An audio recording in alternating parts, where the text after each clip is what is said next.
आमच्या माय लेकी चॅनल मध्ये तुम्हा सर्वांचं खूप खूप स्वागत आहे। तुम्हा सर्वांना आमच्याकडून श्री स्वामी समर्थ। चला मग आजचा ब्लॉग याच्यासाठी बनवते मी की आषाढी एकादशी येते, तर आषाढी एकादशीसाठी आम्हाला रील बनवायची, तर आम्ही त्याची तयारी करणार आहोत। तर हिला नऊवारी साडी नेसवायची आहे, हिची तयारी करायची आहे, कुठे जाणार आहोत आम्ही रील बनवायला ते तुम्हाला या ब्लॉग मध्ये दिसणार आहे। तर चला मग सुरुवात करूया नऊवारी साडी नेसण्यापासून। लॅगेज घालून ती तयार आहे। आता ही सहावारी साडी घेतलेली आहे मी। सहावारी साडीपासून नऊवारी साडी नेसवायची आपल्याला। तर साडीचा जो मागचा भाग आहे तो घेतलेला आहे मी तिच्या हाईटच्या हिशोबाने किंवा तिच्या वयाच्या हिशोबाने मी निम्मी सोडलेला आहे त्याच्यातून, तुम्ही बघू शकता त्याच्या व्हिडिओमध्ये। आणि नॉट बांधून घेतलेली आहे।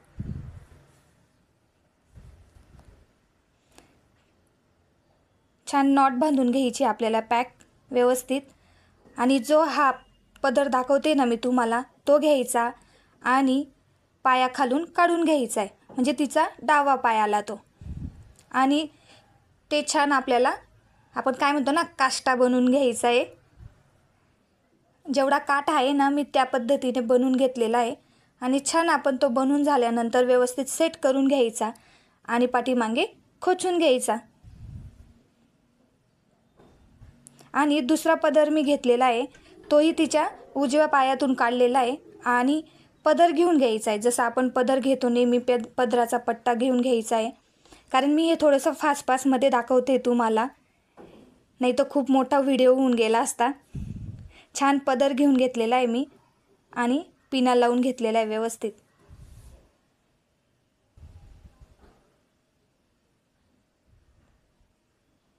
आता मी बघते की पदर घेऊन कसं दिसतंय।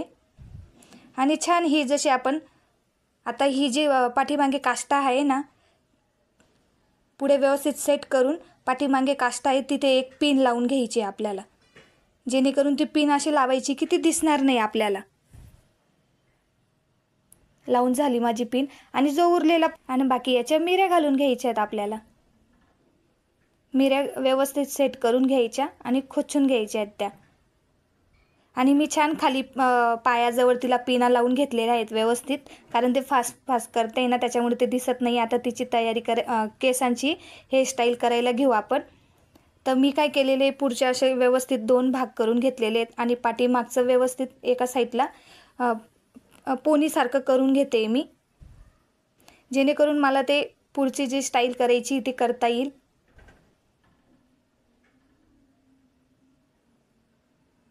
म्हणजे हे जे पिना आपण लावू ना तर ते पिना लावायला मला सोपं पडेल। मी रबर तिथे दिसलं ते रबर मी लावून घेतलं तिथे, सिंपल असं लावून घ्यायचं, कारण ते आपल्याला परत काढायचं जे अजून।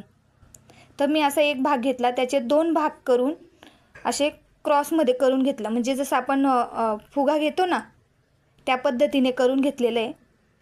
आणि पिना लावून घेतलेल्या आहेत व्यवस्थित, तुम्हाला व्हिडिओमध्ये दिसतच असेल। सेम तसंच मला दुसऱ्या साईडला पण करून घ्यायचं आहे।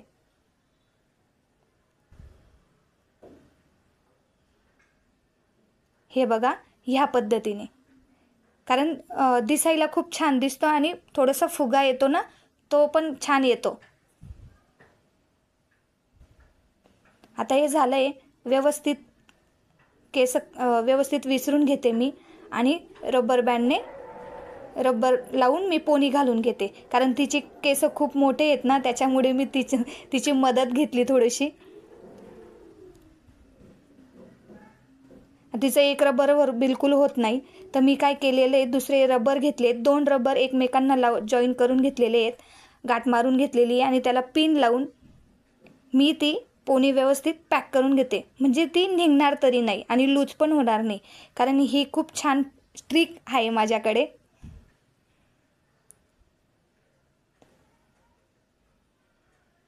हे छान लावून घेतलं आणि ते केसांचे तिला म्हटलं व्यवस्थित आहे का, आणि विसरून घेते मी व्यवस्थित आणि पोनीचे दोन भाग करून घेणार आहे मी आता।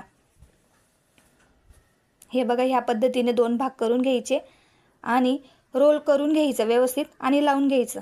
कारण तिचे केस एवढे मोठे आहेत ना, तर मला तिला तो आपण म्हणतो ना हे पप लावतो किंवा काय येतं ना बन्स येतो तो आंबाडा बनवण्यासाठी, तर ते लावायची तिला गरजच नाही आहे. कारण तिचे केस खूप मोठे पण आहेत आणि जाड पण खूप आहेत. तर मला तिचा आंबाडा बांधायचा असतं ना, तर मला खूप टेन्शन पडून जातं तर तो कसा बांधायचा. मी हेअरस्टाईल पुढची सर्व करून घेते, पण इथेच मला थोडंसं जड जातं तिचं. तर तिला खूप पिना लागतं लावायला. तर ह्या पद्धतीने मी सर्वकडे पिना लावून घेते व्यवस्थित. पिना लावून झालेल्या आहेत माझ्या.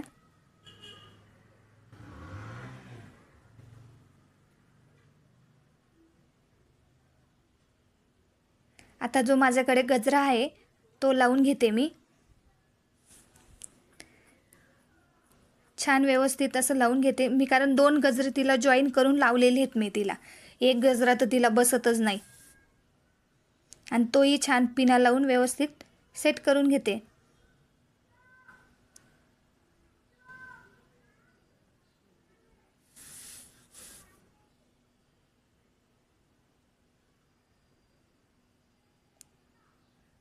झाले तिचे. आता ती दाखवते बांगड्या.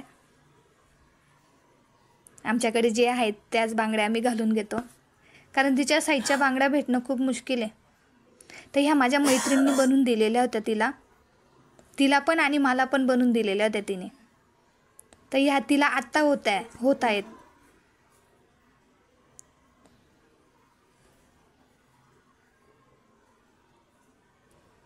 इथे आमच्या थोड्या थोड्या गप्पा पण चालू आहेत. आता तिची तयारी करायला घेते मी. थोडं फास्टमध्येच दाखवते. सिंपल आपला फेअर अँड लवली असतो तो लावून घेते मी. कारण मी फाउंडेशन वगैरे काही लावत नाही तिलाही नाही मलाही नाही जास्त लावत मी. कधीतरी काही लग्न वगैरे राहिलं तेव्हा. आता इथे लावून झालेलं आहे तिचं. आता हा पावडर लावून घेते मी.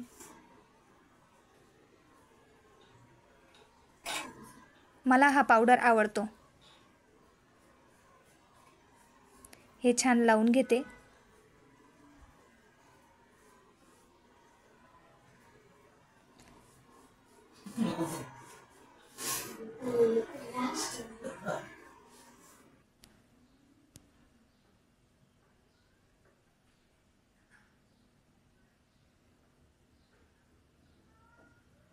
आता हे थोडंसं डोळ्याजवळ लावून घेते. हाय माझ्याकडे म्हणून मी लावून घेते.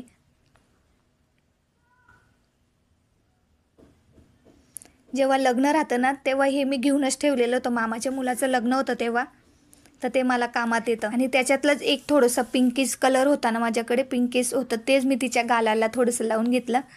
इथे थोडीशी मस्ती करते तिच्यासोबत. नाकाला लावून घेतलं थोडंसं. आणि काजळ आहे ना तिला अशी लावली ना तर लई पाणी येतं तिच्या डोळ्यात, म्हणून मी काय करते हातातच घेते आणि हातानेच व्यवस्थित तिच्या डोळ्याला लावून घेते मी. म्हणजे ती व्यवस्थित पण लागते.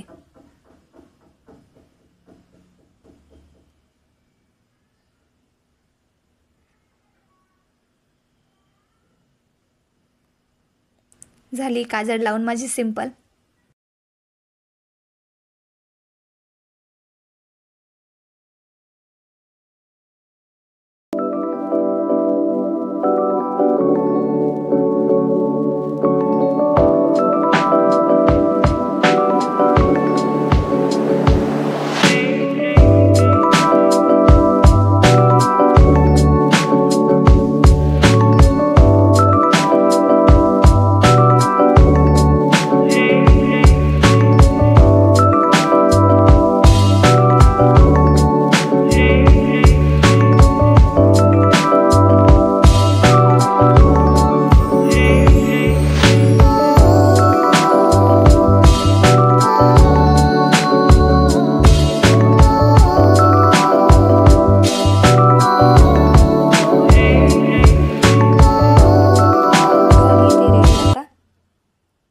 तिच्या पप्पांसोबत गप्पा मारत होती ती.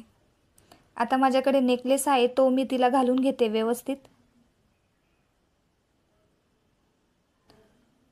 आणि कानातले आहेत ते पण मी घालून घेते.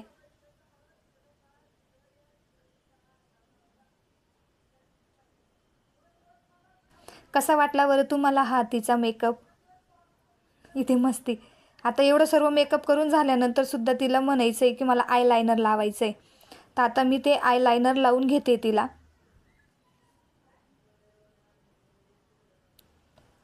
झाली लावून, मी तिथे फूक मारत होती. झालोय आम्ही रेडी आता.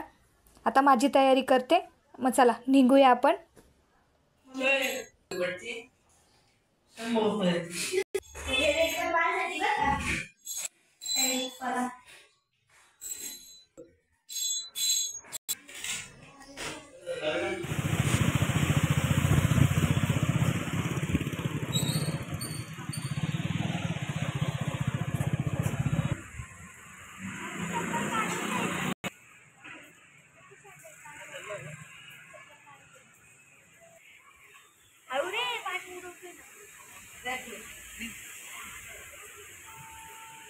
हा,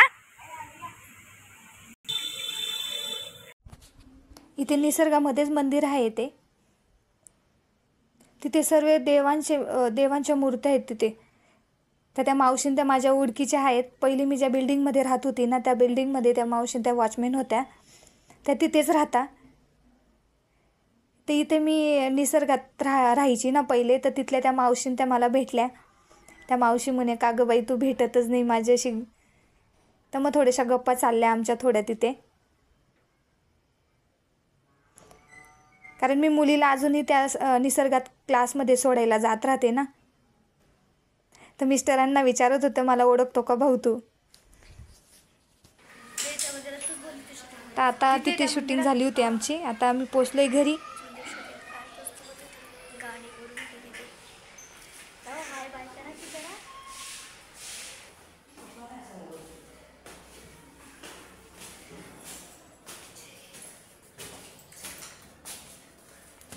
पोचलो आम्ही घरी. थकली का गं योगिनी? आता खूप थकून गेलोय, म्हणून आम्ही इथेच ब्लॉग आमचा एंड करतो. आमचा ब्लॉग कसा वाटला तुम्हाला ते कॉमेंटमध्ये प्लीज सांगा. आणि आमच्या व्हिडिओला लाईक, शेअर आणि सबस्क्राईब पण करा. चला मग भेटूया नवीन ब्लॉगमध्ये. बाय. बाय.